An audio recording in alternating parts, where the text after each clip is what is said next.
Start करते हैं जी। Lecture 34 start कर लूँ जी, बड़ी मेहरबानी। कैफ 1 का लेक्चर 34 स्टार्ट करते हैं।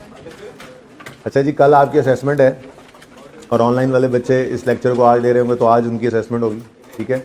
और इसके लिए ये है कि बस पेपर थोड़ा सा बड़ा बन गया, ठीक है। सोचा तो ये था कि 30-40 नंबर का होगा, लेकिन वो 60 का बन गया, ठीक है। तो कोई बात, ये क्या लिखा हुआ है, कितने इधर देख लो, वो देखो अराउंड 60 मार्क्स और तकरीबन 2 घंटे का टाइम चाहिए होगा। तो लेकिन जज्बे के साथ इस असेसमेंट को देना है, क्योंकि ये देख लें कि 4 टॉपिक्स इसमें फुल फ्लेज हैं। अच्छा, एक काम कर लें, आप IS 40 को इसकी रिवीजन में ना रखें, रूटीन की रिवीजन कर लीजिएगा, ठीक है। IS 40 को अलग टेस्ट कर लूँगा मैं, ठीक है। अच्छा, वैसे दिल कर रहा है कोई 1-2 MCQ शायद हों, इसके तो हों, तो अराउंड 60 मार्क्स का ये टेस्ट होगा, ठीक है। हो भी सकता है इसमें इन्वेस्टमेंट प्रॉपर्टी, हो सकता है बिल्कुल भी ना हो। तो फिर रह गया, ठीक है, रह गया क्या, IS 16 का एक नोट बनाना पड़ेगा आपको, एक आपको IS 36 का सवाल करना पड़ सकता है, और एक आपको IS 23 का, और 2-3 MCQs, ठीक है। तो फुल फ्लैज अच्छे एग्जाम लेवल के क्वेश्चन होंगे, आपने खूब उनके ऊपर ट्राई करना है। एक सवाल में कोई 1-2 एडजस्टमेंट समझ नहीं आ रही तो उससे परेशान होकर उस सवाल को नहीं छोड़ना। आपने ये अज्यूम करना है कि ICAP के पर्चे में आप बैठे हैं और 6 महीने आपके स्टेक पे हैं। अब ये पर्चा आपके सामने है, जो सर ने पढ़ाना था वो पढ़ा दिया था, आप पेपर में आए बैठे हैं। अब सर को गालियाँ निकालने की बजाय खुद एफर्ट करनी है कि जो कुछ पढ़ा था उसमें से जो कुछ निकल सके, हर सवाल को ड्यू मार्क्स के हिसाब से, जैसे 20 नंबर का अगर कोई सवाल है तो इंटू 1.8 करके, ठीक है, आपने उसको सॉल्व करना है। और 2-4 मिनट ऊपर नीचे हो भी जाए तो खैर है, हर सवाल पे पूरी एफर्ट लगानी है। जैसे PPE का नोट है, नोट का फॉर्मेट बन जाएगा, शुरू कर दोगे। अगर मिसाल के तौर पे 2 एसिड्स हैं या 3 एसिड्स हैं तो एक तो बिल्कुल सही आता होगा, एक आधे में मसला होगा, एक में ज़्यादा हो जाएगा, कोई मसला नहीं, ठीक है। एफर्ट आपने अपने तौर पे पूरी करनी है, मार्क्स आपको ये कॉन्फिडेंस यहीं से मिलेगा कि देखो सवाल मुश्किल भी था तो भी क्या हुआ, ठीक है। बहरहाल ये टेस्ट बदल भी सकता है क्योंकि टेस्ट तो कल है, ठीक है। तो हो सकता है मैं इसको थोड़ा रिलैक्स भी कर दूँ, हो सकता है एक सवाल यहाँ से निकल जाए और उसकी जगह कोई आसान चीज़ आ जाए, तो ये डिपेंड करता है। लेकिन अभी तक जो मैंने असेसमेंट बनाई हुई है, जो मैंने रात को बनाई थी, वो यही थी, ठीक है, 60 नंबर की। प्लस माइनस हो सकता है, सवाल को ध्यान से देख लेना, ये भी एक ट्रेनिंग का ही पार्ट है। ऐसे बच्चे हमारे स्टूडेंट लाइफ के अंदर भी थे, और मैं जब पढ़ा रहा हूँ तो मेरे स्टूडेंट में से भी ऐसे बच्चे निकलते हैं कि अक्सर ऐसा होता है पर्चे के अंदर एक आधा सवाल देखा ही नहीं और घर आ गए, आखिरी सफ़े पे सवाल था जी, देखा ही नहीं, घर आके बदला हो, अच्छा ये सवाल भी था।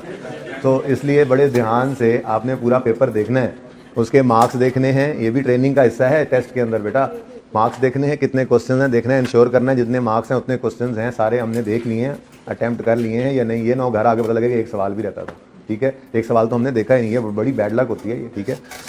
चले, बहरहाल रिवीजन के लिए ये कर लें। IS 40 मैंने इसलिए मिटा दिया, देखें कि अगर उसको मैं ऐड कर भी देता हूँ सवाल को तो वो आपका करंट चल रहा है, उसको रिवीजन की ज़रूरत नहीं है, ठीक है ना। दिन ये एक ही है आपके पास, आपने और भी चीज़ें बाकी 1.5 घंटा बाकी पेपर्स को भी देना है जो रूटीन वाला होता है, ठीक है। तो ये भी काफ़ी काम हो गया, इसलिए मैंने IS 40 की रिवीजन निकाल दी, क्योंकि वो रिवाइज ही है आपका, ठीक है। तो 2 सवाल आपने कर लेने हैं, IS 16 का नोट बना लेने हैं, और IS 36 के तो 4 एक लेक्चर से 5 थे गालिबन, वो आपने अच्छे तरीके से देख लेने हैं, और IS 23 के ये 3 सवाल आपने कर लेने हैं। तो मेरे ख्याल से ये कोई 3-1 घंटे का काम है, तो ये ऑलरेडी काफ़ी ज़्यादा हो गया। पर चूँकि असेसमेंट है तो उसकी तैयारी तो बहरहाल करनी ही है, तो ये थोड़ी सी एफर्ट करनी पड़ेगी। IS 40 को रिवाइज़ मत करें, सवाल पर्चे में आएगा तो आप उसको इंशाल्लाह कर लेंगे, क्योंकि ये ताज़ा आप कर ही तो रहें, ठीक है। अच्छा जी, आपसे मैंने अर्ज़ किया था कि आपने इस थ्योरी को पढ़ना है, पढ़ा, बातें हमने पढ़ रखी थी, ज़रा एक बार क्विकली मिलकर इसको ओवरव्यू इसका लेते हुए चलते हैं आगे, ठीक है, इसको पूरा कंप्लीट करके। तो उसके बाद मैं आपके साथ गवर्नमेंट ग्रांट की डिस्कशन शुरू करने का इरादा रखता हूँ, ताकि हम थोड़ा सा नई बात शुरू कर लें। लेकिन जाहिर सी बात है, आपको पता है गवर्नमेंट ग्रांट आज शुरू तो हम कर बैठेंगे, कल भी शायद थोड़ी सी बात उस पर हो, थोड़ी सी इन्वेस्टमेंट प्रॉपर्टी पे हो, लेकिन फिर मसला ये आएगा कल आपकी असेसमेंट नहीं हो जानी, और असेसमेंट में आपके सवालों ने आपको करना है थोड़ा सा परेशान। तो फिर इसकी वजह से शायद अगला एक लेक्चर तो पूरा ही है, उससे अगला को आधा भी शायद उसकी डिस्कशन में गुजरे, तो इसलिए जो नया टॉपिक शुरू होगा थोड़ा सा फिर वो पेंडिंग में चला जाता है, ठीक है ना। तो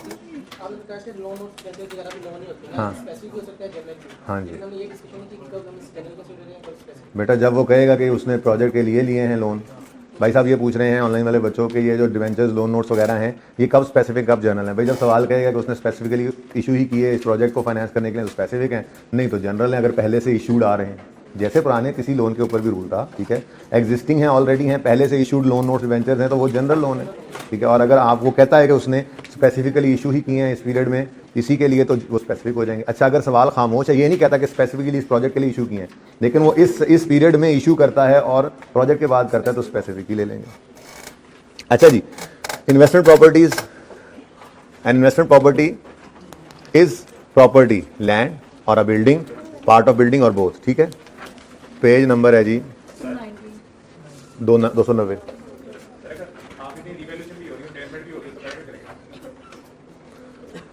जी बता दूंगा किसी सवाल के अंदर। अच्छा जी, वैसे एक सवाल हमने किया था, उसके अंदर रीवैल्यूएशन साल के स्टार्ट में गालिबन हुई थी और एंड पे इम्पेयरमेंट की थी हमने। तो अगर एक ही दिन पे आ जाए तो भी आप पहले रीवैल्यूएशन कर लिया करें। ठीक है, बहरहाल किसी सवाल के अंदर रख लेंगे इसको, टेस्ट में नहीं रखूंगा वैसे किसी सवाल में, लेकिन ये लिख लें इसको अगर लिखना चाहें तो। अगर एक ही डेट पे रीवैल्यूएशन और इम्पेयरमेंट हो, पहले रीवैल्यू कर लेना। ठीक है, बच्चे का सवाल ये था कि एक ही डेट पर इम्पेयरमेंट और एक ही उसी डेट पर रीवैल्यूएशन हो रही है तो पहले क्या कर लें, तो पहले रीवैल्यू कर लिया करें। जाहिर सी बात है।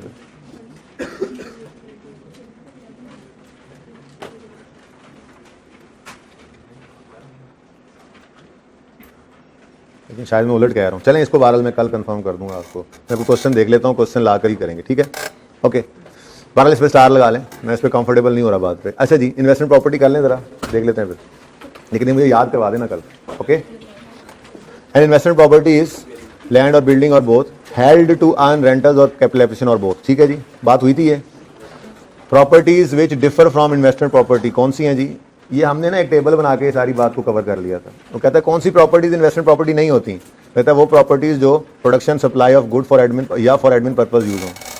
प्रोडक्शन और सप्लाई ऑफ गुड्स का मतलब क्या है? आपने एक प्लांट लगाया हुआ है, ठीक है, और उस प्लांट से आप प्रोडक्शन करते हैं और उसको बेचते हैं।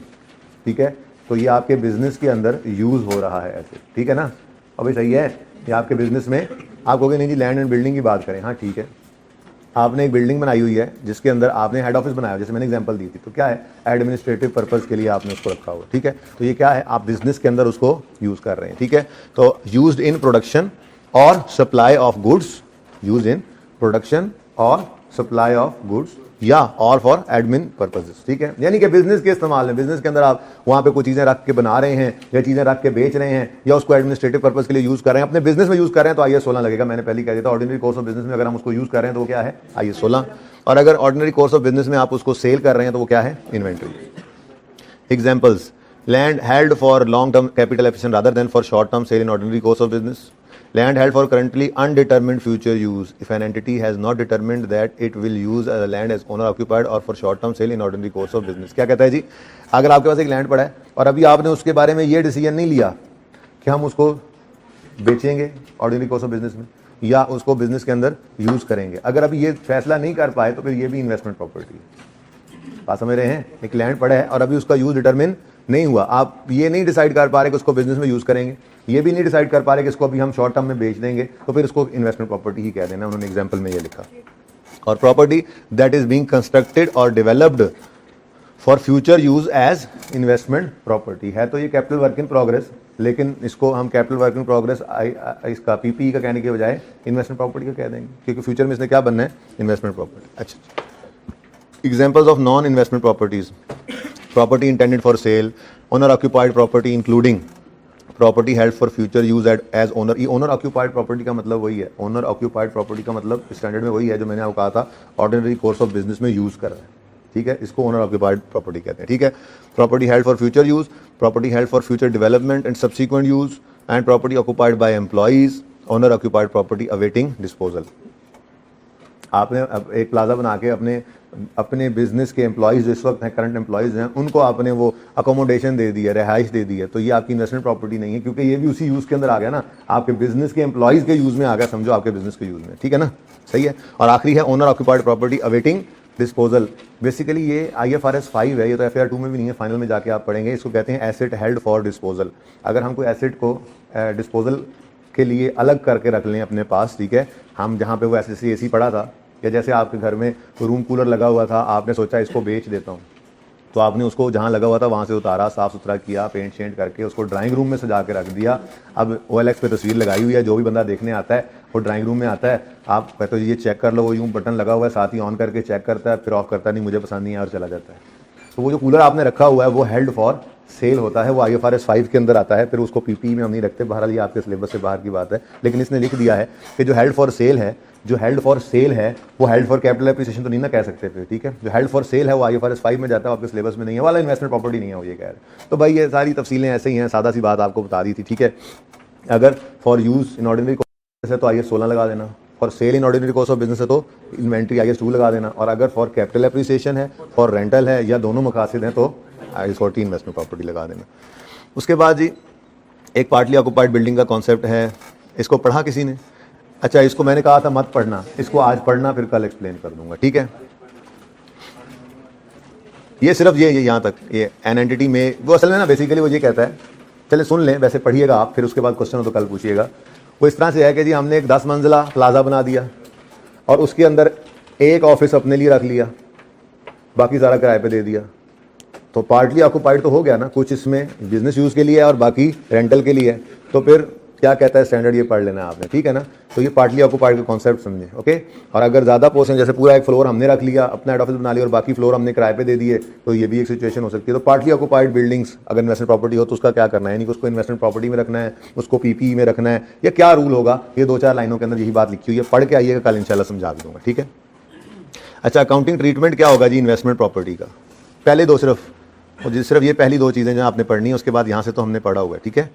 Accounting treatment of investment property क्या है? Recognition criteria for investment property are same as for PPE and owned investment property should be recognized and recorded as an asset only when it is probable that future economic benefits will flow and cost of property can be measured reliably. Measurement of investment property मैंने आपको कहा था बिल्कुल वैसे ही, purchase price में से discount, trade discount अगर को हो तो लेस कर देना, और नॉन रिफंडेबल टैक्सेस को ऐड कर लेना, और डायरेक्टली एट्रीब्यूटेबल खर्चे जो हों उनको भी ऐड करना। अब इस इन्वेस्टमेंट प्रॉपर्टी में ना खर्चे कम हो जाते हैं ज़रा। PPE के अंदर तो जैसे प्लांट भी था, अब प्लांट ने तो मिसाल के तौर पे बाहर के मुल्क से मंगवाया तो उसने वहाँ से आना है तो समुद्री किराया भी लगना है, इंश्योरेंस इन ट्रांजिट भी होनी है, फिर वो हमारे लोकल पोर्ट पे पहुँचेगा तो वहाँ से ऑनवर्ड्स उसको बस पे ट्रक पे लेके भी आना है, उसका खर्चा भी पड़ना है, फिर यहाँ पे आके उसने इंस्टॉल होना है, उसका खर्चा भी होना है, साइट प्रिपेयर होनी है, ये सारे खर्चे होने हैं। जबकि इन्वेस्टमेंट प्रॉपर्टी को यहीं से उठाकर नहीं लानी पड़ती, वो प्रॉपर्टी तो वहाँ लैंड बिल्डिंग पड़ा हुआ है, ठीक है। तो खर्चे ज़रा कम हो जाते हैं, लेकिन कॉन्सेप्ट वही है इसके पीछे भी कि सारे ज़रूरी खर्चे इसकी कॉस्ट में ऐड करेंगे जो इन्वेस्टमेंट प्रॉपर्टी को काबिल इस्तेमाल हालत में लाने के लिए ज़रूरी थे। मिसाल के तौर पर आपने इन्वेस्टमेंट प्रॉपर्टी ली है, उसके लीगल डॉक्यूमेंट्स अपने नाम करवाने के लिए आपको कोई फीस लगानी पड़ी, रजिस्ट्री अपने नाम करवाई, आपके नाम जो डॉक्यूमेंट्स हुए, या लीगल प्रोसीजर में आपने लीगल एडवाइजर को कोई पैसे दिए, कोई एग्रीमेंट उसने बनाया, इस किस्म के खर्चे जो ज़रूरी खर्चे हैं, ठीक है, उसको हम एसिडी कॉस्ट में ऐड करेंगे। जैसे कहता है परचेज प्राइस और उसमें ऐड कर दो लीगल फी, और लीगल फी में क्या कुछ हो, नॉन रिफंडेबल टैक्सेस हो, फिर अदर ट्रांजैक्शन कॉस्ट्स, उसी ट्रांजैक्शन कॉस्ट हो, यानी कि उसी आपने खरीदी इन्वेस्टमेंट प्रॉपर्टी तो उसके ऊपर आपको कोई मिसाल के तौर पर ट्रांसफर टैक्स पड़ा है, वो टैक्स पड़ रहा है, ठीक है, तो वो भी क्या है, वो उसी की वजह से ही हो रहा है, ऐड कर देंगे। वो गवर्नमेंट ड्यूटी है। फिर प्रोफेशनल चार्जेस हैं, मतलब आपने कोई अगर लीगल एडवाइज़र हायर किया कि यार हमें ये सारा प्रोसीजर करके दे दो, तो ये क्या कर देंगे आप, उसको दिए हुए पैसे इस इन्वेस्टमेंट प्रॉपर्टी में ऐड ही करोगे। यानी आप अगर अपने अब्बा जी से पूछे ना कि जी आपको मिसाल के तौर पे ये जो आपने ये प्लॉट या घर ख़रीदा है ये कितने में पड़ा, तो वो कहेंगे जी ये प्लॉट तो मुझे पड़ गया मिसाल के तौर पे, उन्होंने कहा जी इसकी कीमत 40 रुपये थी, ठीक है, और ये 40 रुपये मुझे सोसाइटी वालों ने कहा हम आपको 40 रुपये में देंगे। सोसाइटी नहीं, किसी बंदे से ख़रीदा, ठीक है, उस बंदे ने कहा जी बार्गेनिंग करके जी 40 रुपये में आपको दे दूँगा। हमने कहा ठीक है, अब 40 रुपये तो हमने उसको दे दिए, फिर रजिस्ट्री करवाने गए तो 1.5 रुपया उस पर लग गया, ठीक है।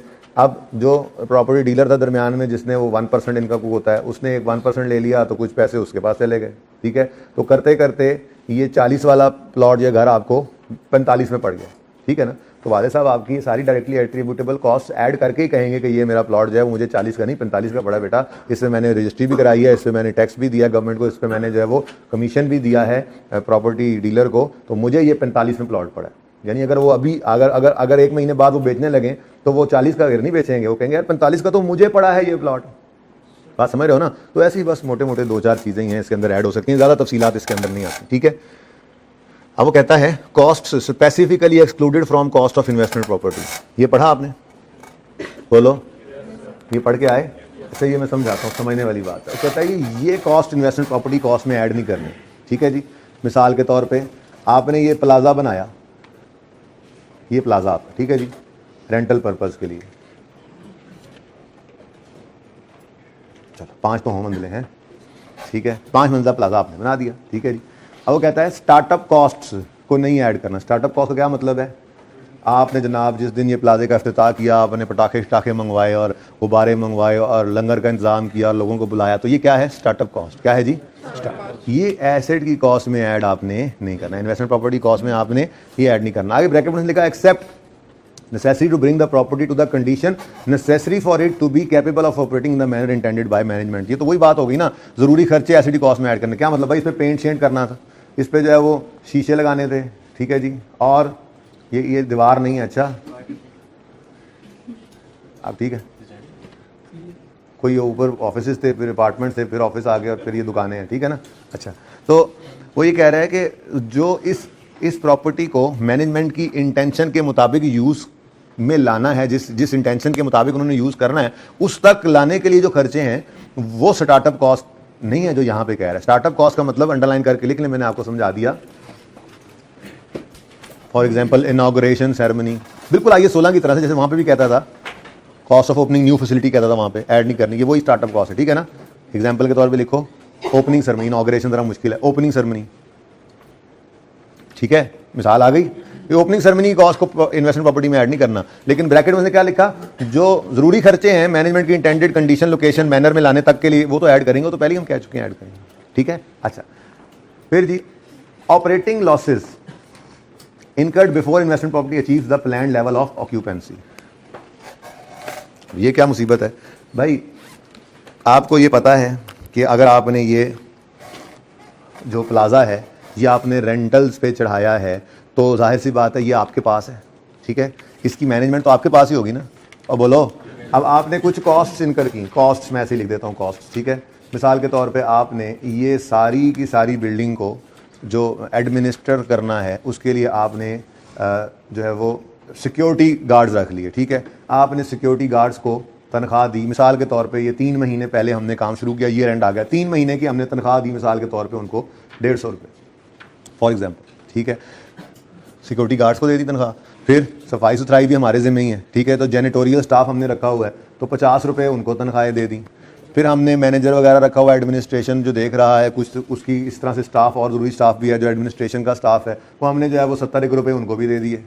और ऐसे ही कोई जनरेटर हमने लगाया हुआ है जिससे बैकअप देते हैं, क्योंकि इनसे किराए लेने हैं ना, तो ये सारी लालचें इनको देनी पड़ती हैं, ये सारी सहूलियात देनी पड़ती हैं इनको, ठीक है ना। तो सारा कुछ इंतजाम, वाटर पानी का इंतजाम भी आपने किया हुआ, ठीक है, आप बिल्स वगैरह लेते हैं, बहरहाल आपके खर्चे हैं और फिर रेवेन्यू होता है ना। तो मिसाल के तौर पे कुछ और खर्चे डाल के, ठीक है, कितना खर्चा आ गया बताओ? 200 और 200 हो गया 400 रुपये, ठीक है।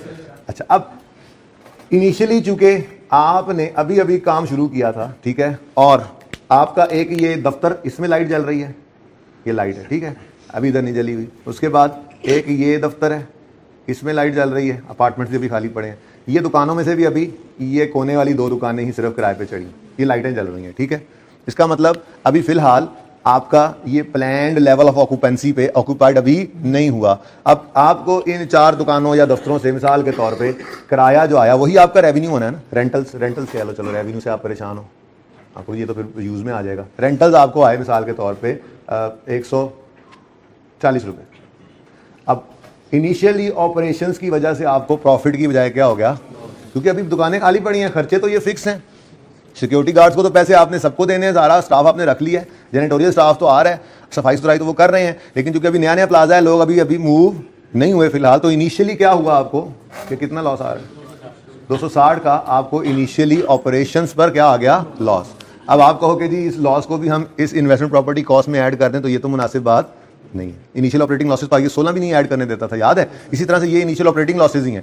जब तक ये पूरा ऑक्यूपाई नहीं हो जाता तब तक इतने रेवेन्यूज नहीं आ जाने कि ये प्रॉफिट्स में चले जाए। अभी तो हमारी कॉस्ट ज्यादा ही है, अभी हमने काम शुरू ही किया है। तो वो क्या कह रहा है जी? Operating losses incurred before investment property achieves planned level of occupancy, this is not, ये ना ऊपर जरा मुश्किल लिखा है, cost specifically excluded from cost of investment property की बजाय आप इसको यूं लिख लें,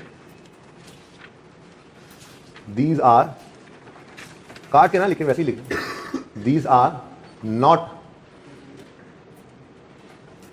part of, these costs are not part of cost of investment property. जरा आसान हो जाएगी बात, ठीक है ना। ऊपर ये लिखा हुआ है cost specifically excluded from cost, मतलब नहीं है उसमें शामिल, तो जरा आसान जुमला लिख लेना, these cost are not part of cost of investment property. Opening ceremony वगैरह की है या ऑपरेटिंग लॉसेज, बस इतना याद रख लो काफी है, अगली बात समझा दी है, अगली कहानी है पूरी। Incurred before investment achieve plan level occupancy, समझ आ गई बात, बस ठीक है, ऑपरेटिंग लॉसेज।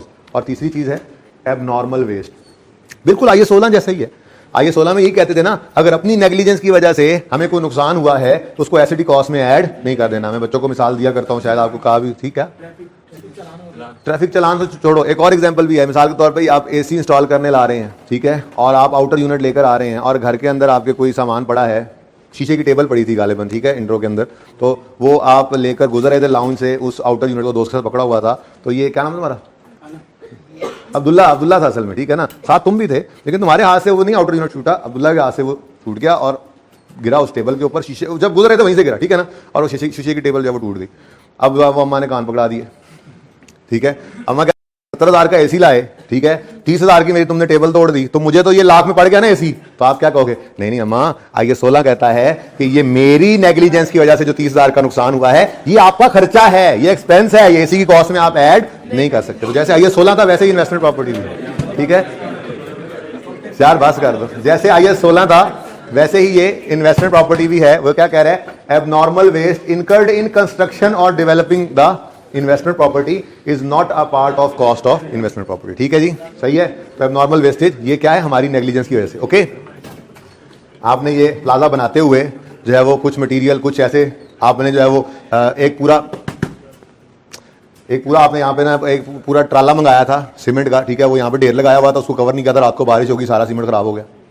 अब नॉर्मल वेस्टेज है, आपका कसूर है भाई, आप उसको इन्वेस्टमेंट प्रॉपर्टी कॉस्ट में ऐड ना करो, आपका एक्सपेंस है भाई, बात वैसी ही है, मिलती जुलती। ठीक है, तो these are not part of cost of investment property, startup cost, operating losses और एबनॉर्मल वेस्टेज। अगली बात आपको पता है, सब्सिक्वेंट मेजरमेंट, इनिशियल मेजरमेंट किस पे होनी है? At cost.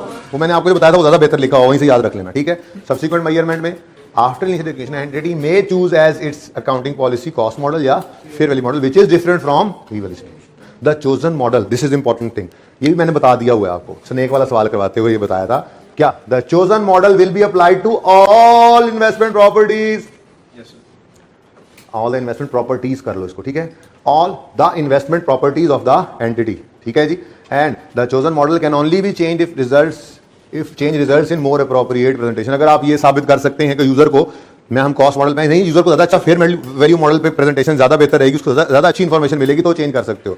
ठीक है, यानी कि एक बार अगर लगा दी पॉलिसी हमने, आइए सेट अब तो पढ़ना यहीं आ गया है। ठीक है, वो बताता ही, वो उसमें बात यही करते हैं कि पॉलिसीज को कंसिस्टेंटली अप्लाई करना होता है।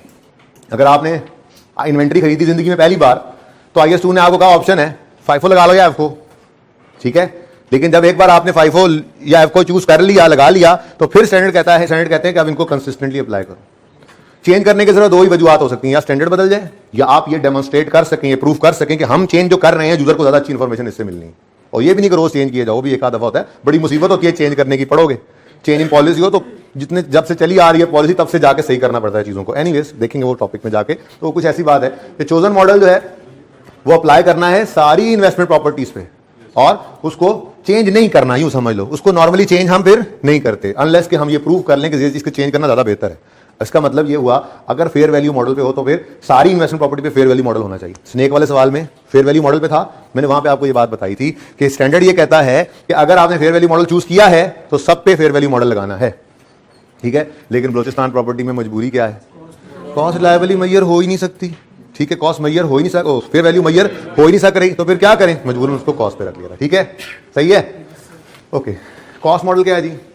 अच्छा, ये बात अब आगे आएगी भी सही कि अगर फेयर वैल्यू मॉडल अप्लाई किया और फिर भी मजबूरन क्या कॉस्ट नहीं टर्मिन हो सकती, तो क्या करेंगे? वो आगे बात लिखी हुई है। बहरहाल फिलहाल इतनी बात, ये बातें सारी जबानी हुई थी, और मेरा नहीं ख्याल यहाँ से कुछ याद करने की जरूरत है। आपको पढ़ते हुए पता लग रहा था कि हमें ये बात पता है, बस ऐसे ही पढ़ते हुए आपको हर बार इसको एक नजर देख लेना, बस जब भी रिवीजन करना आपको पता लग रहा है ये काम हो रहा है, बस ठीक है, इट्स इनफ, रट्टा चिट्टा नहीं लगाना। ठीक है।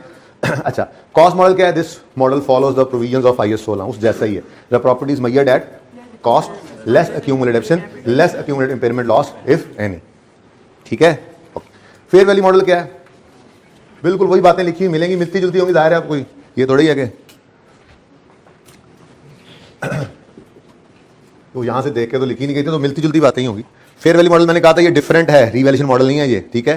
तो फेयर वैल्यू मॉडल क्या है? Under fair value model entity should revalue all its investment property to fair value यानी market value at the end of each financial year and record any resulting gain and loss in profit और loss and the property would not be, हमने ये 2 points कह दिए थे, बस 3 बनाए। हमने क्या कहा था? डू नॉट डेप्रिशिएट और take the investment property to its fair value at each balance sheet date and take the profit या लॉस, ये गेन या loss in fair value to profit and loss. ठीक है जी। अब वो कहते हैं जी this is different to revaluation model of IAS 16 where gains are reported as other comprehensive income and accumulated as a revaluation surplus. ये बात अभी आपको बताई नहीं, ठीक है, क्योंकि मैंने अभी स्टेटमेंट ऑफ इक्विटी करवाना है जब, तो सबसे पहले मैंने आपको स्टेटमेंट ऑफ कॉम्प्रिहेंसिव इनकम का एक फॉर्मेट दिखाना है 1-2 दिन पहले स्टेटमेंट ऑफ इक्विटी बनाने के बाद ना, तो वो फॉर्मेट के अंदर हम देखेंगे कि स्टेटमेंट ऑफ कॉम्प्रिहेंसिव इनकम के 2 हिस्से हैं, एक प्रॉफिट एंड लॉस और दूसरा अदर कॉम्प्रिहेंसिव इनकम। जो रियल सरप्लस है वो वहां से रूट होकर चेंज इन इक्विटी के अंदर आता है, तो देखेंगे इंशाल्लाह। तो वो कह रहा है कि जी ये डिफरेंट है, जाहिर सी बात है डिफरेंट तो है ही। इसमें तो हमने क्या कहा, सीधा ही गेन लॉस को कहां ले जाओ? प्रॉफिट एंड लॉस, ठीक है। आगे कहता है if entities policies to measure investment property at fair value but its fair value can not be measured reliably such investment property shall be measured at cost. हमने इसको अंडरलाइन करके आप लिख सकते हो, फॉर एग्जांपल में लिख सकते हो स्नेक लिमिटेड बलोचिस्तान प्रॉपर्टी, ठीक है ना, ये किया था ना हमने, तो सारा कुछ पहले कर लिया, बस पढ़ ही रहे हैं। Okay, if an entity's policy is to measure investment property at fair value but its fair value cannot be measured reliably such investment property shall be measured at cost. For example, an investment property under construction, ये भी एक example है। Investment property अगर under construction है, ये plaza अभी बना ही नहीं है, तो इसकी फेयर वैल्यू तो नहीं ना। फेयर वैल्यू तो आप कह सकते हो जी आजकल तो ग्रे स्ट्रक्चर भी बिक जाते हैं, ठीक है बिक जाते हैं, कभी कभार बिकेंगे, लेकिन उसके अंदर काफी ज्यादा वेरिएशन नजर आएगी आपको, जिसका जैसे हाथ पड़ जाए, ठीक है ना। फेयर वैल्यू तो कंप्लीट चीज की होती है। नॉर्मली क्या होता है, जो चीज इन प्रोग्रेस है, अगर अंडर कंस्ट्रक्शन इन्वेस्टमेंट प्रॉपर्टी तो उसकी फेयर वैल्यू तो नहीं है, तो उसको किस पे रखें? कॉस्ट पे रखेंगे, ठीक है। Next, however if the entity expects the fair value of investment property under construction to be reliably measurable when construction is complete it shall measure that investment under, ठीक है जी, under construction at cost until either its fair value becomes reliable or construction is completed whichever is earlier। मुश्किल सी बात लिखी हुई है, बात सादा बात क्या है, इन प्रोग्रेस है तो कॉस्ट पे रख लो, और अगर फेयर वैल्यू मैयर हो सके तो उसको फेयर वैल्यू पे रख लो, बस सारी बात का इतना ही मतलब है, ठीक है। इतनी लंबी चौड़ी बात को ध्यान में लाने की जरूरत नहीं है। बात वही कर रहा है कि क्या करो, अंडर कंस्ट्रक्शन है कॉस्ट पे रखो, लेकिन अगर अंडर कंस्ट्रक्शन होते हुए भी उसकी फेयर वैल्यू मैयर हो सकती है तो फेयर वैल्यू पे रख लो भाई, ठीक है। या फिर जब कंप्लीट हो तो उस दिन फेयर वैल्यू पे रख लेना। तो इतनी मुश्किल अंग्रेजियों का मतलब बस इतनी सी बात ही है, ठीक है। आप इसको ना यहाँ से ब्रैकेट लगाओ, हाउएवर से और व्हिचएवर अर्लियर पे करके, इसको काटना नहीं, वैसे ही छोटा सा ऐसे क्रॉस लगा के आगे सिर्फ ऐसे लिख लो, जैसे ये बात चल रही है ना, देखो फॉर एग्जाम्पल, यहां से बात चली, shall measured cost. For example an investment property under construction, ठीक है, shall be measured at its cost, ठीक है ना। however if its fair value is reliably measurable,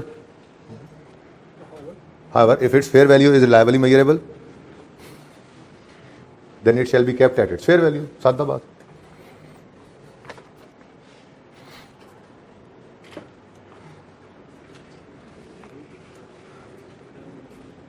However, if its fair value can be reliably measurable, then it shall be kept at its fair value। अब जुमला कुछ यूं बना, मैं दोबारा बोलता हूं, आसपास वालों से ना पूछे तो देखें। If an entity's policy is to measure investment property at fair value, but its fair value cannot be measured reliably, such investment property shall be measured at cost। For example, investment property under construction shall be measured at its cost, ठीक है। Full stop के बाद आगे बात जरूरी नहीं थी, लेकिन मैं कहा चलो लिखवा देता हूं, इतना जुमला जो लिखा हुआ है। अगली बात पता है क्या है, however if its fair value यानी अंडर कंस्ट्रक्शन वाली की fair value is reliably measurable, then it shall be kept at its fair value, बस, ठीक है। भाई कहता है if it is not possible to arrive at reliable fair value figure, then cost model should be adopted for that property using cost model in accordance with IAS 16 for owned asset और IFRS 16 for, अच्छा IFRS 16 जो है ना ये leases है, ठीक है। ये भी FR 2 में पढ़ना है वैसे तो, लेकिन मैंने आपको शायद एक दिन थोड़ी सी बात ये की थी कि 4 नोट्स एक जैसे आपके सिलेबस में होंगे इन दोनों पेपर्स में, FR 1 FR 2 में। PPE का नोट आपने बनाया, उस जैसा ही इन्वेस्टमेंट प्रॉपर्टी का आपने बनाया, ये सबसे डिफरेंट यही था इससे, PPE से सबसे ज्यादा डिफरेंट यही इन्वेस्टमेंट प्रॉपर्टी का नोट था, बाकी दोनों तो बिल्कुल ही सेम है। तीसरा इंटेंजिबल का बनाओगे FR 2 में IAS 38 का, और चौथा होगा IFRS 16 के अंदर लीज्ड एसेट का, जिसका नाम रखा हुआ है IFRS 16 ने राइट ऑफ यूज, वहीं जाके पढ़ना, ठीक है ना। तो यहाँ पे क्या कह रहा है, if it is not possible to arrive at reliable fair value, then cost model should be adopted for that property, ठीक है। अगली बात ही काट दो, अगली बात क्या कह रहा है, using cost model under IAS 16 for owned asset और investment property held by lessee as a right of use. तो ये बड़ी मुश्किल बात है, आपके लिए कोई जरूरत नहीं है इसको देखने की, मैंने आपको बता दिया, ज़बानी तौर पे वैसे ही बताया हुआ था, ठीक है ना। यानी अगर इन्वेस्टमेंट प्रॉपर्टी है और आप कह रहे हो कि जी इसकी कॉस्ट रिलायबली मैयर नहीं हो सकती, sorry fair value reliably Maihar नहीं हो सकती, तो इसको किस पे ले आओ, कॉस्ट मॉडल पे। अब अगर ये ओन्ड है तो पीपीई, और अगर ये लीज्ड एसेट है तो आईएफआरएस 16 का राइट ऑफ यूज। तो इसलिए ये अगली बात आपको समझने की जरूरत नहीं है, आपके स्कोप से ये बाहर है, फिर भी मैंने बता दिया, ठीक है ना। क्या कह रहा है, अगर फेयर वैल्यू मैयरेबल नहीं है तो किस पे रखोगे, कॉस्ट, और वो कॉस्ट मॉडल जो होगा वो कहां से लोगे, अगर ओन्ड एसेट है वो इन्वेस्टमेंट प्रॉपर्टी अगर आपकी ओन्ड है तो आईएस 16, और अगर वो लीज्ड है तो आईएफआरएस 16 का राइट ऑफ यूज। अगर ओन्ड है तो आईएस 16 का पीपीई, अगर लीज्ड है तो आईएफआरएस 16 का राइट ऑफ यूज। लेकिन मैं बार बार कह रहा हूं इसकी जरूरत नहीं है, यहां तक काफी है। If it is not possible to arrive at reliable fair value then cost model should be adopted for that property using cost model.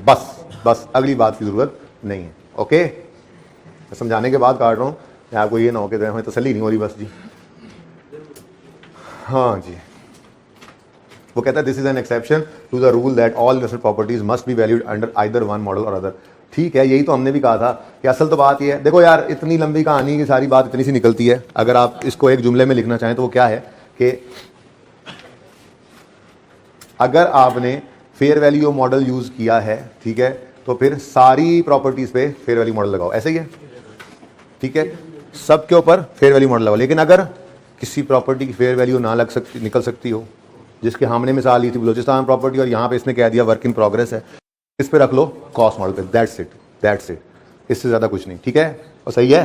तो फेयर वैल्यू मॉडल क्या है, under fair value model do not depreciate record take the property to its fair value at each balance sheet date and profit and loss shall be taken to gain या loss shall be taken to profit and loss. ठीक है, अब आगे वो कहता है, बस ठीक है, ये बात हमें पता है। वो कहता है if an entity's policy is to measure investment property at fair value but its fair value is not determinable then this property shall be kept at या accounted for using cost model, that's it। इसके अलावा सारी कहानियों की कोई जरूरत हमें नहीं है, हमें पता है कि क्या करना है हमने, ठीक है ना, कॉस्ट मॉडल का हमें पता है कि हमने क्या करना है। क्लियर है ये बात?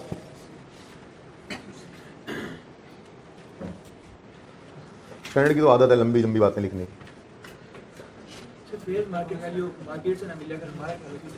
तो आपका ख्याल मार्केट थोड़ा ही है भाई, आपका ख्याल में तो, मेरे ख्याल में तो मेरे मार्केट ही बहुत कीमती है, अपने ख्याल से तो हम पता नहीं क्या कुछ सोचते रहते हैं। मार्केट वैल्यू भाई,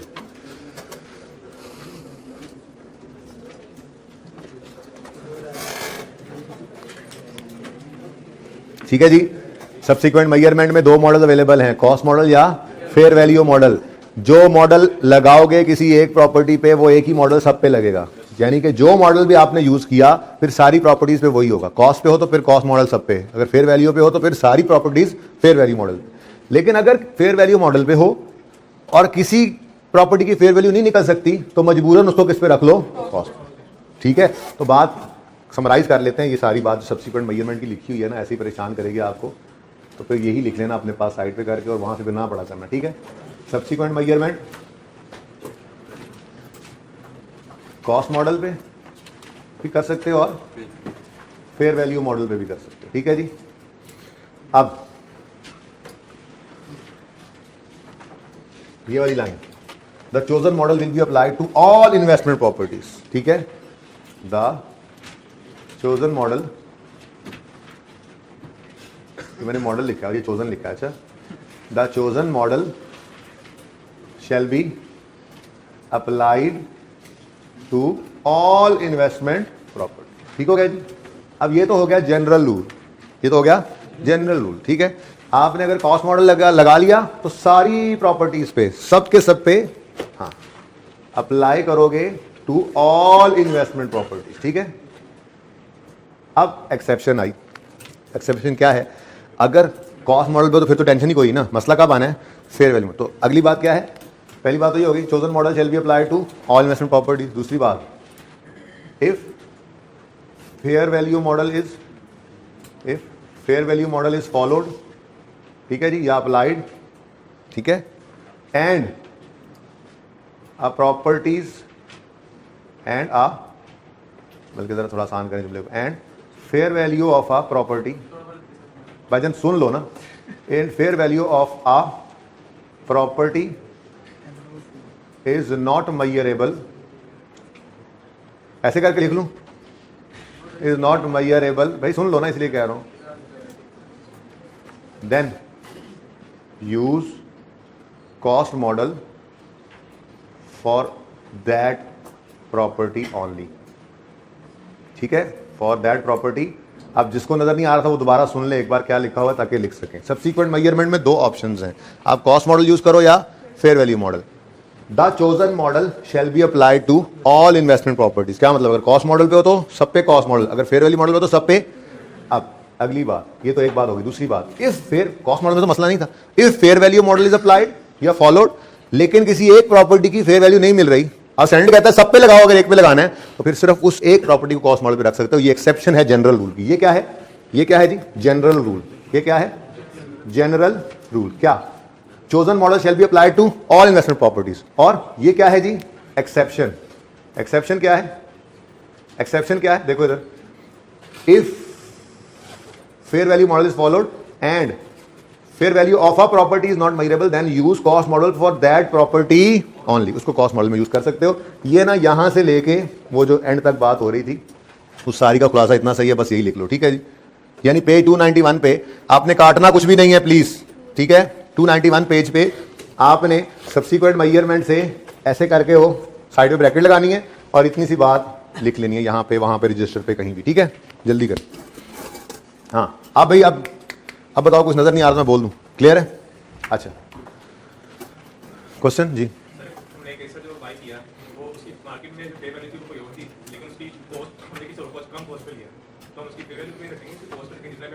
नहीं, आपने क्यों लिया काम पे? तो आपके तो कॉस्ट वही, फेयर वैल्यू आपके लिए वही बन गई। ट्रेड डिस्काउंट कह रहे हो, हाँ, तो पर ट्रेड डिस्काउंट तो माइनस करके ही हम रिकॉर्ड करते हैं प्रॉपर्टी, तो वही उसकी फेयर वैल्यू है भाई, वही उसकी फेयर वैल्यू है। वो तकरीबन हर बंदे को ट्रेड डिस्काउंट मिल जाता होता है, जरूरी नहीं है। ट्रेडिंग का डिस्काउंट है, जो भी जाएगा मार्केट में उसको मिल ही जाएगा। आपको देगा ना, दूसरे को नहीं देगा तो वो वैसे ही कहेगा ये एक गल हो सकता है मैं तेलना ना, तो नॉर्मली मिल ही जाता है ट्रेड डिस्काउंट। तो आपको cost he net of trade discount होती है। ठीक है,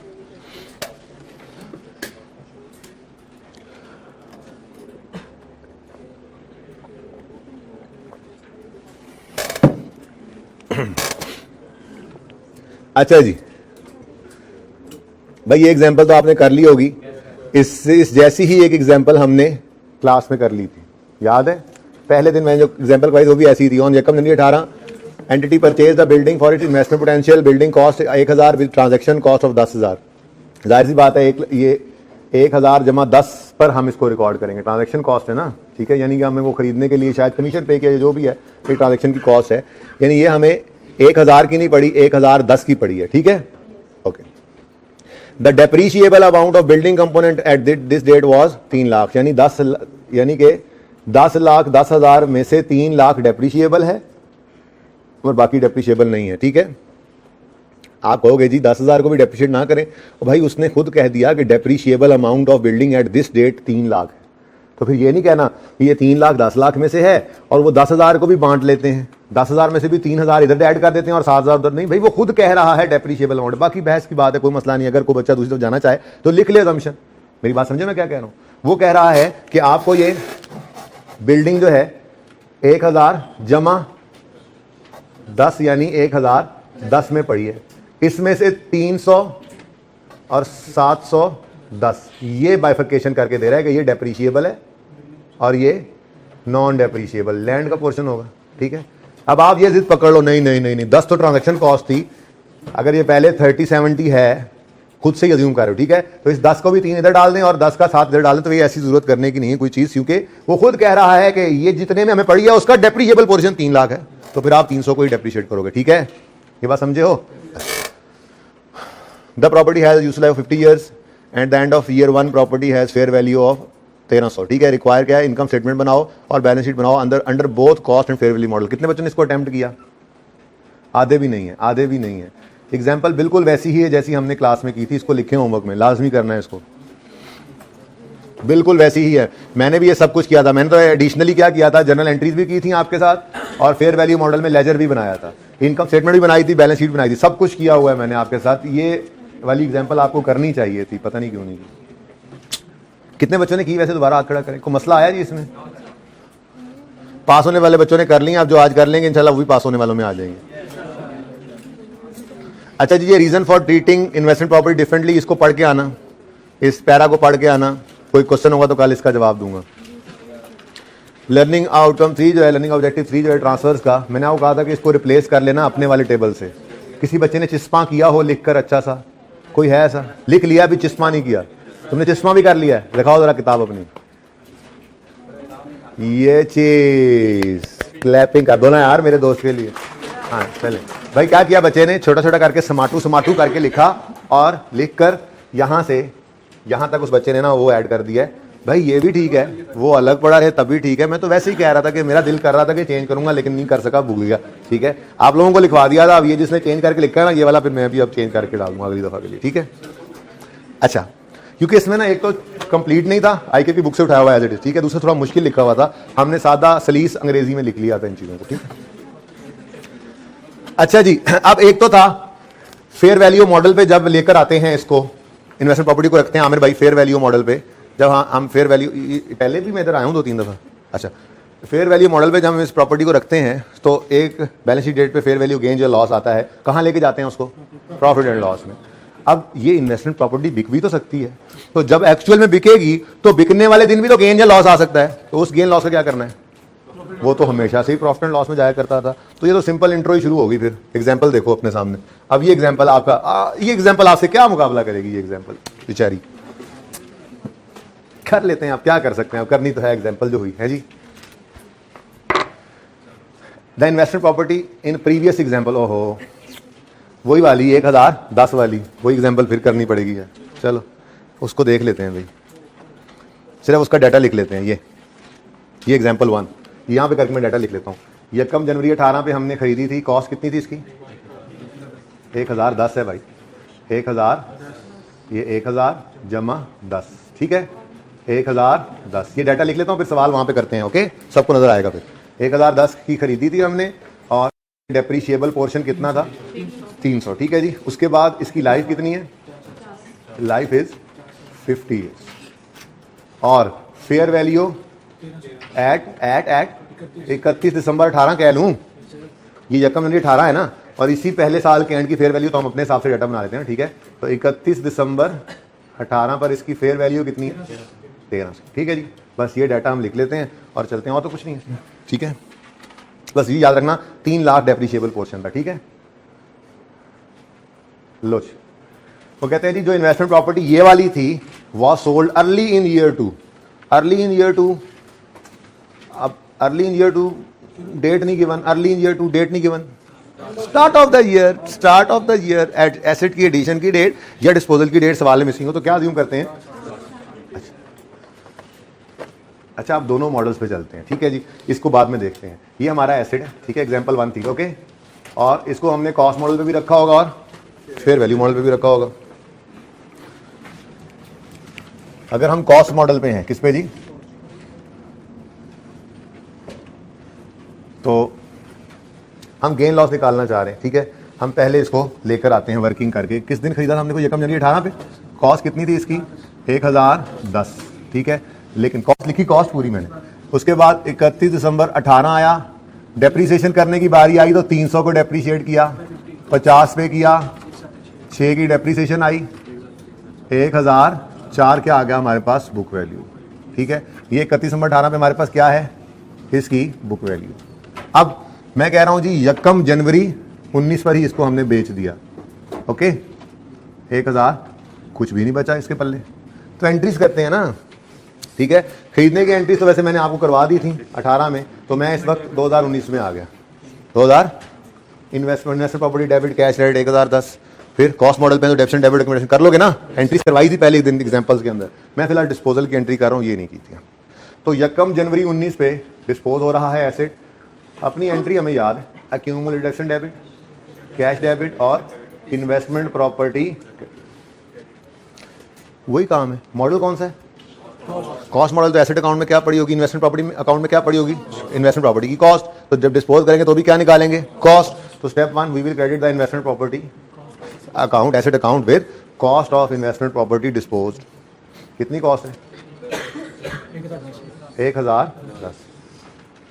ये बिका किस दिन है? ईयर 2 में हो, ईयर 1, अच्छा सही है, सही जा रहे हैं। अच्छा जी, हाँ भाई ये सही है 1010। Accumulated depreciation 6 was sold for 1550 selling cost were, ये सिखाया हुआ है आपको, ठीक है ना, कि आप जो है वो क्या किया करो, डिस्पोजल कॉस्ट अगर आ जाएं तो नेट ऑफ सेल प्रोसीड कर दिया करो, ठीक है ना। तो 1550 सेल प्रोसीड हैं, -50 कर दो। ये सीखा हुआ है ना हमने, ये इंट्रो में भी सीखा था और मैंने अकमल ब्रदर वाले सवाल में यहाँ पे फिर रिवाइज भी करवाया था आपको। गालिबन आपको 5वां-6वां लेक्चर होगा उस वक्त, ठीक है। आज आप 1 महीने के 20-25 दिन बाद भूल तो नहीं गए इस बात को। डिस्पोजल कॉस्ट पे पॉइंट भी लिखवाया था, अगर सवाल में डिस्पोजल कॉस्ट आ जाए तो क्या करना, 2 अलग अलग एंट्री करने की बजाय सेल प्रोसीड में से उसको नेट करके नेट सेल प्रोसीड को जनरल एंट्री में यूज कर लेना। याद है ये बात? याद है ये बात? सबको याद है? किसको याद नहीं है? निकल जाए मेरी क्लास से जिसको याद नहीं है। जिगर हाथ खड़ा करने लगे हो ना। अच्छा जी 1500 पूरा 496 का गेन आ, प्रॉफिट एंड लॉस, ठीक है। बैलेंसिंग बिल्कुल सही है, ठीक है। बल्कि बेहतर है इसको इसकी एंट्री को यहाँ कर लेते हैं, हम फिर फेयर वैल्यू मॉडल कर लेंगे। Accumulated depreciation, cash, investment property, cost निकाली 1010, 6 1550 -50 1500 और 496 का प्रॉफिट एंड लॉस अकाउंट में बैलेंसिंग फिगर गेन चला, ठीक है जी।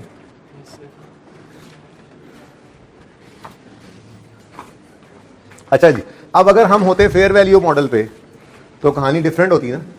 वर्किंग ऐसे ही कर लूँ, कोई मसला तो नहीं है, इस वर्किंग की तो हमें वैसी आदत है, ठीक है। तो अगर हम फेयर वैल्यू मॉडल पे होते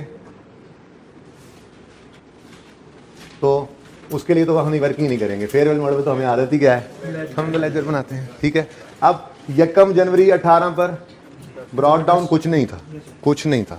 फिर इसी दिन 1 जनवरी 18 पर एडिशन हुआ 1010, इन्वेस्टमेंट प्रॉपर्टी है। याद आ रही हैं बातें? फिर पहली क्लास चल रही है। उसी अगर एग्जांपल में मैं उस दिन डिस्पोजल भी करवा देता ना, अगली बार बच्चों को डिस्पोजल भी साथ ही करवा दिया करूंगा, ठीक है। इंट्रो प्लस R1 वाले आ रहे हैं, उनको डिस्पोजल भी साथ ही करा दूंगा, मसले कोई नहीं। अब जेन में आ रहा है, उसको हो जाता तो आसान होता है, ठीक है जी। खैर मुश्किल तो अभी भी नहीं है। 31 दिसंबर 18 पर कैरी डाउन क्या लेंगे, फेयर वैल्यू, सही है। और वो कितनी है, 1300। अब फेयर वैल्यू गेन कितना आ रहा है, 290, ठीक है जी। अब ये प्रॉपर्टी इस साल के स्टार्ट में ब्रॉड डाउन 1300 पर आएगी, ठीक है। अब इसने होना है डिस्पोज, ठीक है। डिस्पोज होना है तो भाई एसेट अकाउंट में, इन्वेस्टमेंट प्रॉपर्टी के अकाउंट में क्या पड़ा हुआ है, लेटेस्ट फेयर वैल्यू पड़ी है, तो निकालेंगे भी फेयर वैल्यू कितनी है, 1300, ठीक है, सही है। अगली बात, एक्यूमुलेटेड डेप्रिसिएशन का कोई जवाज ही पैदा नहीं होता। ये तो हम अगर फेयर वैल्यू मॉडल पे हो तो डेप्रिशिएट, तो पहले दिन ही क्या लिखा था, डू नॉट डेप्रिशिएट, ठीक है। कैश वही 1550 -50 कितना जी, 1500 और 200 का क्या आ गया, यानी कि ये आप कौन सा गेन है, प्रॉफिट एंड लॉस में बैलेंसिंग फिगर, ये गेन ऑन डिस्पोजल है, ठीक है ना। कौन सा गेन है जी, यानी कि अगर हम फेयर वैल्यू मॉडल पे हो तो डिस्पोजल पे गेन कम आएगा, कम नहीं आया। 290 का गेन हमने रिकॉर्ड कर लिया था 2018 में, और 200 कर रहे हैं थोड़ा सा कम। लेकिन एक कहने का मकसद क्या है कि हमने ये फेयर वैल्यू मॉडल में क्या करना होता है, साथ गेन रिकॉर्ड करते आ रहे होते हैं, तो सही है। हर साल का गेन लॉस रिकॉर्ड करते जा रहे हैं। तो डिस्पोजल के दिन पे वो अमाउंट थोड़ी ही होती है, यानी कि वो फेयर वैल्यू का, जाहिर है फेयर वैल्यू पे जो चीज़ पड़ी होती है तो 2-4 महीने, 6 महीने, साल बाद वो फेयर वैल्यू करीब पे बिक जाती है, तो इतना ज़्यादा फर्क नहीं आता। साथ कर देंगे। यहाँ पर एक ही बार हम सारे का सारा गेन रिकॉर्ड कर रहे होते हैं। बहरहाल ये डिस्पोजल हो गया। सिंपल बात कि अगर तो कॉस्ट मॉडल है, अगर तो कॉस्ट मॉडल है तो हम एसेट को नॉर्मल चलाते आ रहे थे जैसे चलता होता था, और उसको जिस दिन बेचेंगे वही नॉर्मल डिस्पोजल हो जाएगा। अगर फेयर वैल्यू मॉडल है, अच्छा वो जो डिस्पोजल गेन लॉस से कहाँ जाएगा, प्रॉफिट एंड लॉस में। और अगर फेयर वैल्यू मॉडल है तो साथ फेयर वैल्यू गेन लॉस और प्रॉफिट लॉस में जा ही रहा था। डिस्पोजल के दिन जो एक्चुअल में गेन लॉस आएगा वो भी कहाँ जाएगा, प्रॉफिट एंड लॉस में ही जाएगा, ठीक है। तो बॉटम लाइन ये थी इस सारी डिस्कशन की कि अगर गेन लॉस डिस्पोजल पे आ जाए तो उसको भी हमने क्या करना है, प्रॉफिट एंड लॉस में लेकर जाना। ले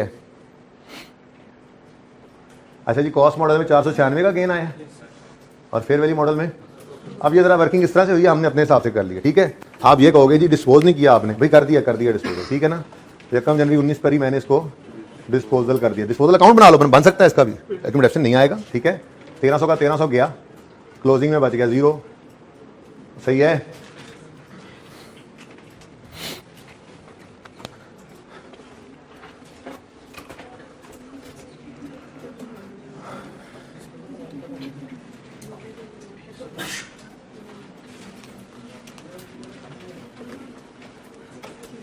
अच्छा वैसे है ये डिस्क्लोजर्स है ना, डिस्क्लोजर्स मैं ये चाह रहा हूँ कि स्नेक लिमिटेड वाला सवाल सामने हो तो मैं उस पर आपके साथ डिस्कस करूँ, ठीक है। तो मैं कोशिश करता हूँ कि स्नेक लिमिटेड वाला, मेरे टीए का नंबर है किसी के पास, उन्हें मैसेज कर देंगे सर कह रहे हैं कि स्नेक लिमिटेड का भी वर्ड में मुझे चाहिए सोल्यूशन, ठीक है ना। और आप में से सब बच्चों ने नोट किया था कल सोल्यूशन, ठीक है। कोई अच्छा सा प्यारा सा सोल्यूशन एक बच्चा तस्वीर बना के वो भी उनको भेज दे, वो ज़रा सामने आ जाएगा, मैं उसको PDF में कन्वर्ट करके सामने वो क्वेश्चन का सोल्यूशन रख लूँगा। ये सारे डिस्क्लोजर हमें पता है, ये हमें आते हैं, कुछ एक हैं समझाने वाले, ठीक है। तो होमवर्क के अंदर आज ये डिस्क्लोजर्स भी आप पढ़ सकते हैं, ठीक है, पढ़ सकते हैं। तो पढ़ने वाली सिर्फ 2 चीज़ें मैंने दी हैं आपको फिलहाल, ओके। अच्छा जी, ये मैं कल इंशाल्लाह आपको एक लफ्ज़ पढ़ाऊंगा इनका। कुछ चीज़ें इनमें आउट ऑफ सिलेबस पढ़ी हैं, मतलब एज इट इज आके अपने उठाकर लिख दी डिस्क्लोजर, तो कुछ चीज़ें इसमें से हैं जो हमारे सिलेबस में नहीं है, वो मैं इंशाल्लाह कल आपको एक्सक्लूड करवा दूंगा, ठीक है। अच्छा जी, क्वेश्चन बैंक आपको दिया था विक्टोरिया, हो गया था, कोई मसला हुआ उसमें जी? For each of the above properties, briefly state how it would be treated in financial statements of Victoria। क्या मतलब है इसमें, क्या मसला है बताना था। प्रॉपर्टी 1 एक्वायर की, अच्छा वो क्या कहता है जी, wherever possible Victoria carries investment property under fair value model, ठीक है, यानी है फेयर वैल्यू मॉडल, हाँ जहां पे पॉसिबल नहीं रहता वहां पे फिर, ठीक है। अच्छा अब प्रॉपर्टी 1 एक्वायर की ईयर 1 में कॉस्ट थी 1 मिलियन, ठीक है जी। बिल्डिंग है यूजुअल लाइफ 40 है, Victoria uses this property as its head office, ये तो PPE है। अब क्या लिखना है भाई, लिखना पड़ जाए तो आपको डेथ पड़ जाती है। क्या लिखना है भाई, ये इन the ordinary course of business हम यूज कर रहे हैं, इसलिए इसके ऊपर हमने क्या लगाना है, IAS 16 property plant and equipment, ठीक है। उर्दू में लिखना भाई, अंग्रेजी नहीं बनानी है, ठीक है। This property is used in the ordinary course of business, ठीक है, therefore it shall be treated as a property plant equipment under IAS 16, ठीक है जी। उसके बाद ये प्रॉपर्टी खरीदी हमने इन्वेस्टमेंट पोटेंशियल के लिए, this is an investment property, okay. On 31 December it had a fair value of इतने, by 31 December it is fair value has risen to इतने, this property has useful life of इतना। इसको आप कहोगे ना जी ना, ये तो जब फेयर वैल्यू मॉडल यहाँ पे यूज करना हो कर सकते हैं, तो ये तो फेयर वैल्यू मॉडल पे होगी, इस फेयर मॉडल पे तो डू नॉट डेप्रिशिएट। अब आप क्या कहोगे, property 2 is an investment property under IAS 40 and as its fair value is reliably measurable, it shall be treated, it shall be kept under fair value model. अगली बात आप लिख सकते हो, बिकॉज जहां पे वो पॉसिबल हो फेयर वैल्यू मॉडल रखते हैं, ठीक है जी। और इन फेयर वैल्यू मॉडल या यूं लिखोगे under fair value model, do not depreciate the property and take the investment property at each year end to its fair value, और take the profit, fair value gain or loss to profit and loss on each year, ठीक है जी। तो ये बातें लिखनी थी बस ऐसे ही। प्रॉपर्टी 3 के अंदर क्या था, प्रॉपर्टी 3 एक्वायर की इन्वेस्टमेंट पोटेंशियल की वजह से, डायरेक्टर्स बिलीव, कहाँ गया वो बिलीव वाला, हमें लगता है इसी से पूछ रहे थे। Directors believe that fair value of this property is 3 million on 31 December year 7 and 3.5 however due to specialisation of this property these figures can not be corroborated. ये प्रूव नहीं कर सक रहे आप, ठीक है, कोऑपरेट नहीं कर सक रहे। आपको तो लगता रहेगा भाई ये बेसिकली ना ये वो इथोपियन बकरा है, इथोपिया से आया था, सोमालिया से आया था बकरा, इथोपियन बकरा है। अब आप डायरेक्टर हो उस बकरे के, तो आप तो कहोगे ये तो मेरा तो लाखों का बकरा है, मेरा तो लाखों का बकरा है, और कोई प्रूफ नहीं है उसका। आप तो कहने के लिए जो मर्जी, आप बिलीव, आपको यकीन है कि ये लाखों का है, ठीक है। अब उस इथोपियन बकरी के, आपके इथोपियन बकरी कदर तो आप ही जाने ना, ठीक है, लेकिन मार्केट तो ना जाने अभी, ठीक है। तो इसलिए अभी कोऑपरेट नहीं हो सकते, तो इसकी फेयर वैल्यू डिटरमिनेबल नहीं है। इसको किस पे कर लोगे, कॉस्ट मॉडल पे डेप्रिशिएट करोगे, ठीक है।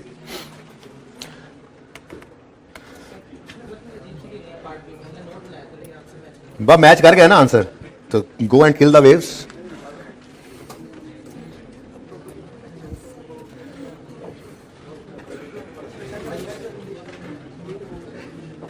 अच्छा भाई ये ना आप प्रैक्टिस सेट, अच्छा आज चूंकि असेसमेंट है, ये करना तो है वैसे हमने, देखो कहीं पे साइड पे लिख, प्रैक्टिस सेट भी कर लिए, सुनो कहीं पे लिख लो IAS 23 के क्वेश्चन बैंक और IAS 40 के प्रैक्टिस सेट।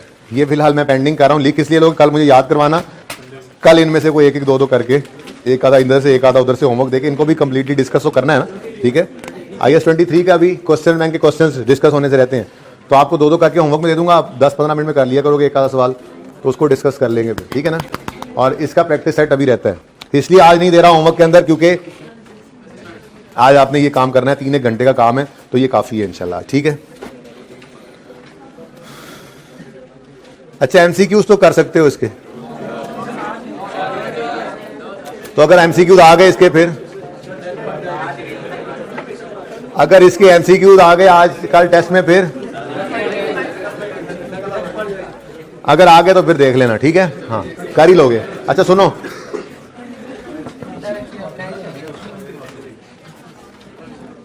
IS-20 को थोड़ा सा बुनियाद डाल देते हैं उसकी, ठीक है। उसके बाद फिर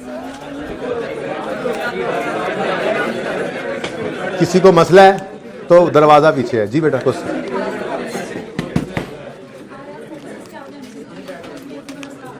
अच्छा कल करेंगे, कोई बात नहीं, वो वाले नहीं होंगे टेस्ट।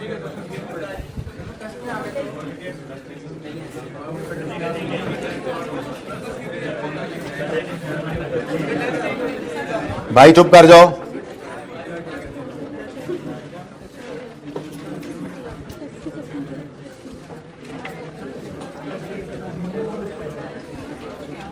वैसे टाइम पड़ा है ना, पूरे 20 मिनट पड़े हैं। अच्छा 10 मिनट बस।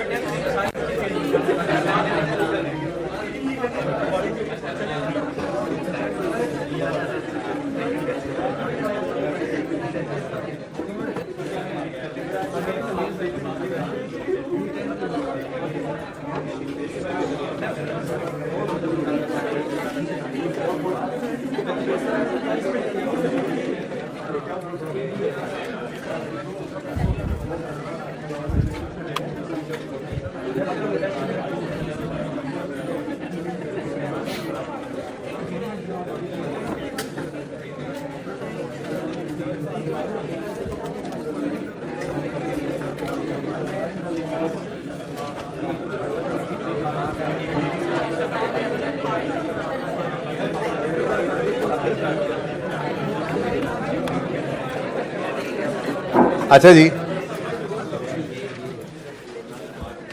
एक छोटी सी एग्जांपल है आपके सामने, और ये जगह भी खाली है। ABC कंपनी, कल अंग्रेजियां डिस्कस करेंगे या परसों करेंगे, देख लेंगे, ठीक है ना, कोई मसला नहीं है। आपको पता ही अंग्रेजियां तो हम बाद में पढ़ते हैं, जैसे इन्वेस्टमेंट प्रॉपर्टी की पढ़ी थी, तो बहुत सारी बातें इसके अंदर है। गवर्नमेंट ग्रांट निस्बतन मुश्किल है IS-40 के, वैसे तो आसान ही है सब कुछ। मैं कंपैरिजन में बता रहा हूँ, IS-40 ज़्यादा आसान था, या IS-40 की निस्बत थोड़ा सा मुश्किल है, थोड़ा सा, ठीक है, लेकिन है ये भी आसान। ABC company receive a grant of 40 million in 2002। Accrual prepayments, अब यहाँ पे अच्छा खासा रगड़ा लगाएगा इस टॉपिक में। तो एक्रूअल प्रीपेमेंट्स भूल गया, कोई बात नहीं, इंट्रो वाली क्लास में बैठ जाओ जाके, मतलब अच्छा खासा रगड़ा नहीं गुजारेगा, ठीक है। मैं पढ़ा लूँ भाई, खड़े हो जाओ ना ज़रा, खड़े हो जाओ, ये खड़े हो जाओ, ये बोले जा रहा है जी, ये चुप नहीं जा रहा, बैठ जाओ। ABC company receive a grant of 40 million in 2002 to acquire a water cleaning station. The cost of station is 100 million and its useful life is 8 years. भाई गवर्नमेंट जो है ना, गवर्नमेंट वो अक्सर ऐसे कामों के लिए जिससे उसके पब्लिक का फ़ायदा हो रहा हो, वो ऑर्गेनाइजेशंस को सपोर्ट करती रहती है। जैसे मिसाल के तौर पे ये वाटर क्लीनिंग स्टेशन जो है, ये थर के इलाके में एक कंपनी ने लगाना है जाकर, ठीक है। बेचना तो उन्होंने कराची और लाहौर के शहरों में है इस पानी को, लेकिन वहाँ के लोगों को भी फ़ायदा हो रहा है। तो गवर्नमेंट ने कहा बहुत अच्छा स्टेप है, आपका ये प्लांट कितने का आना है? हमने कहा जी 100 मिलियन का। उन्होंने कहा ये पकड़ो 40 मिलियन हमारी तरफ से, ठीक है। अब इसके अंदर बहुत सारी चीज़ें होती हैं, गवर्नमेंट की कंडीशंस होती हैं और सारा कुछ होता है, वो अंग्रेजियाँ बाद में। फिलहाल तो बस सादा सादा अकाउंटिंग इसकी सीख लें, सादा सादा अकाउंटिंग। जिस दिन ये 40 मिलियन रिसीव होना है, ठीक है, 2002 के अंदर, मिसाल मैं लेता हूँ 1 जनवरी 2002 पर ये पैसे रिसीव हुए गवर्नमेंट से, तो कैश आ गया, बोलो कैश आ गया कितना? 40 मिलियन, ठीक है। लेकिन जिस दिन ये कैश आया है, जिस दिन ये कैश आया है, उस दिन आपके ऊपर ये एक लायबिलिटी है, ठीक है।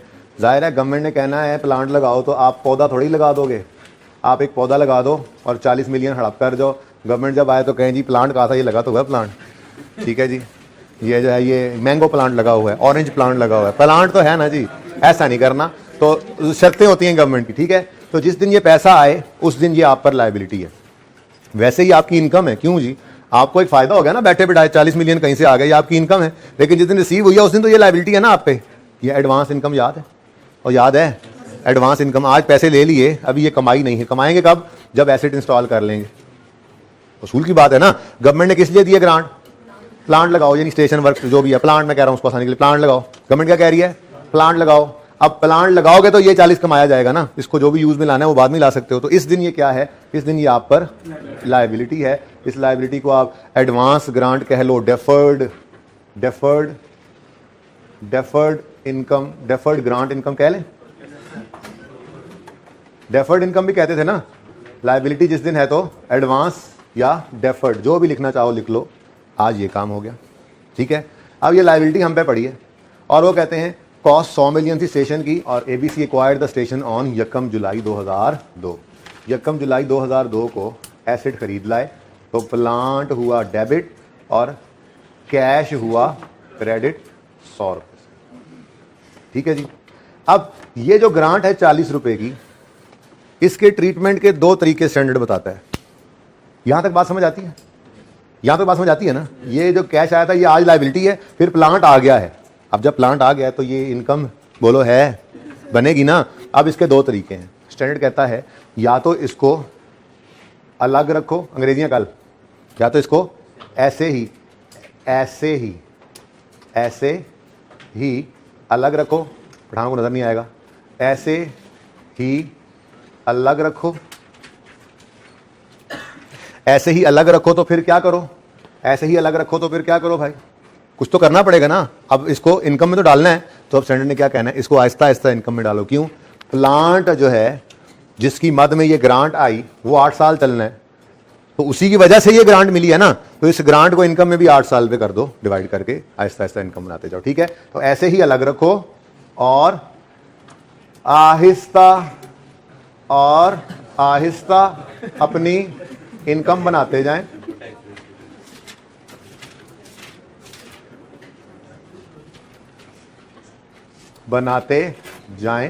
ठीक है जी। और ये इनकम जो आप बनाएंगे ये किस बेस पे होंगी? Same basis as asset is depreciated. बड़ी आसान बात है ये, ठीक है जी। ग्रांट को ऐसे ही अलग रखो और आहिस्ता आहिस्ता उसको अपनी इनकम बनाते जाओ। किस बेस पर बनाओ? जिस बेस पे एसेट को डेप्रिशिएट कर रहे हो, ठीक है। अब ये ब्लैक वाला ट्रीटमेंट है, ब्लैक मार्कर वाला, ठीक है। यानी कि ये इसकी बात बाद में करते हैं, ये अब इस 40 की मैं बात कर रहा हूं, ठीक है। क्या करोगे भाई?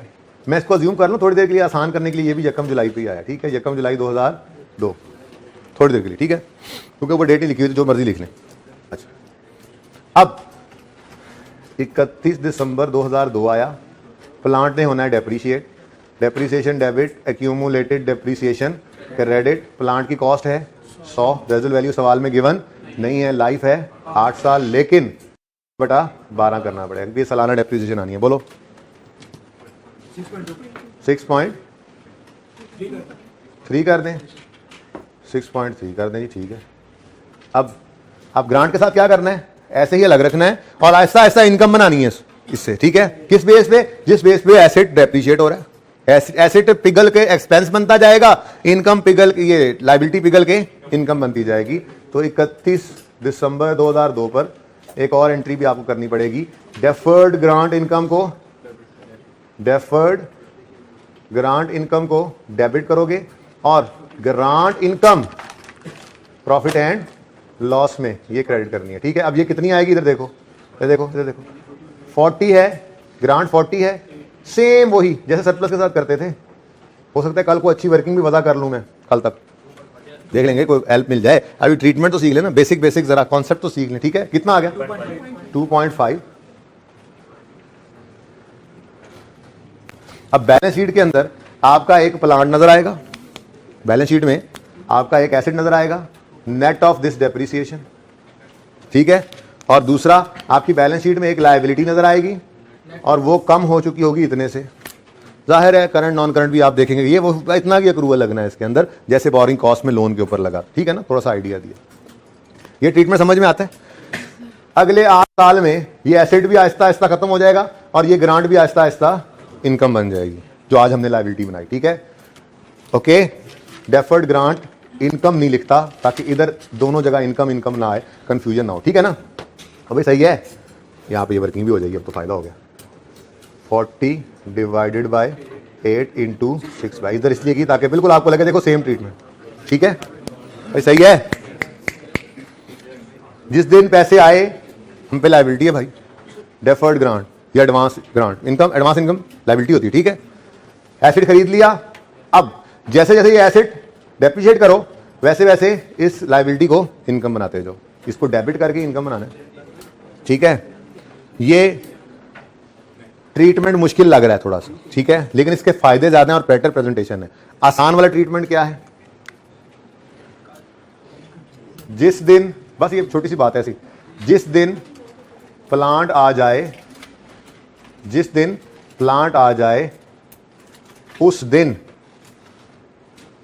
ग्रांट को प्लांट की कॉस्ट से नेट करके, नेट जो प्लांट है उसको किताबों में रख लेना, ठीक है, उसको डेप्रिशिएट करते जाना, मतलब कि उसका वजूद ही खत्म कर देंगे, ग्रांट का वजूद ही खत्म कर देंगे, ठीक है। कैसे, यहां पे देखो, क्या खलो जा यार, पता है मुझे, उसकी बात रीपेमेंट में करेंगे जब मसला आएगा, फिलहाल तो पहला दिन है, ये 5-6 दिन हमने टॉपिक पढ़ना है और बीच में असेसमेंट की डिस्कशन आ जानी है जो 1-1.5 दिन 2 दिन भी लग सकते हैं, तो ये 7-8 दिन तक ये इत्तेफाक से चल ही रहा होगा साथ साथ, इसलिए रिलैक्स हो, कोई मसला नहीं है। इधर देखो, 1 जुलाई 2002 पर सेम, यही सेम, ठीक है ना। फिर 1 जुलाई 2002 पर कर ही लेते हैं, चलो 1 जुलाई 2002 पर जिस दिन ग्रांट आई, cash debit, deferred grant, credit, कितने से, सेम एंट्री हो गई, इस दिन तो लायबिलिटी थी ना, ठीक है। फिर प्लांट आ गया, प्लांट की भी सेम एंट्री है, ट्रीटमेंट तो ग्रांट को खत्म करने का अलग हो रहा है, ठीक है ना। तो प्लांट डेबिट और कैश क्रेडिट एक 100 से। अब इस दिन क्या करो, ये डेफर्ड ग्रांट को खत्म करो और इसको एसेट में क्रेडिट कर दो, ठीक है। अब इधर देखो हुआ क्या है, इसी दिन हुआ क्या, ये जो लायबिलिटी थी ये खत्म हो गई, ठीक है, और हमारा अब एसेट 100 की बजाय 60 पे नजर आएगा, ठीक है। हाँ, लायबिलिटी अभी फिलहाल ये अज्यूम करेंगे कि हमने जो उसकी कंडीशन है वो पूरी कर दी हैं और करते रहेंगे और कभी भी नहीं तोड़ेंगे इसको, और कभी गवर्नमेंट पैसे में लेने नहीं आएगी, गवर्नमेंट पैसे मांगने भी आएगी वापस, वो पढ़ेंगे, फिलहाल वो नहीं सोचना, वक्त आने पे सोचेंगे उसको, ठीक है, सही है। अब क्या होगा भाई, अब इधर देखो 31 दिसंबर 2002 पर depreciation expense debit, accumulated depreciation credit तो होगा, 60 को डेप्रिशिएट करेंगे 8 पे इंटू 6/12 क्या आता है 3. पहले भी राउंड करके यार दिया था ना, 3.8 करो, 3.8, और कोई इनकम नहीं बन रही होगी।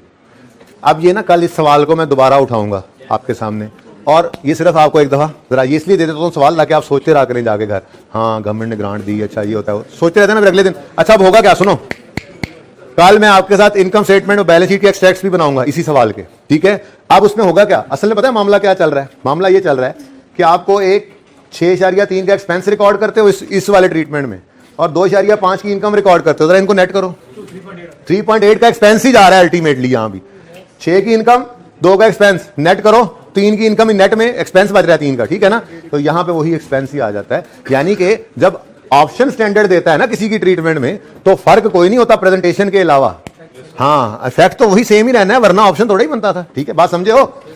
6.3 का एक्सपेंस, 2.5 की इनकम, नेट करो तो 3.8 का एक्सपेंस बचता है। अगर ये करें तो इनकम अलग नजर आती है, एक्सपेंस अलग नजर आता है, और यहां पर नेट एक्सपेंस।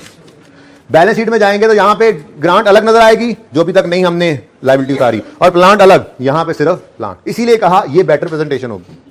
ये बेटर क्यों है, इसमें प्लांट अलग नजर आ रहा है, ग्रांट अलग नजर आ रही है बैलेंस शीट में, इनकम स्टेटमेंट में डेप्शन अलग नजर आ रही है, इनकम अलग नजर आ रही है, यहां पे सब कुछ गड़बड़ हो गया। कल देखेंगे दोनों इनकम स्टेटमेंट बैलेंस शीट्स बनाकर, ठीक है, दोनों ट्रीटमेंट से क्लियर है ये बात। कोई क्वेश्चन इसके अंदर, कोई क्वेश्चन, ठीक है जी, आज के लिए इतना ही, अल्लाह हाफ़िज़। ये जरा मैंने कहा मैं इसके आगे खड़ा हुआ था तो ये आखिर में ये एंड पे आए बच्चों के, ठीक है ना, ओके, अल्लाह हाफ़िज़।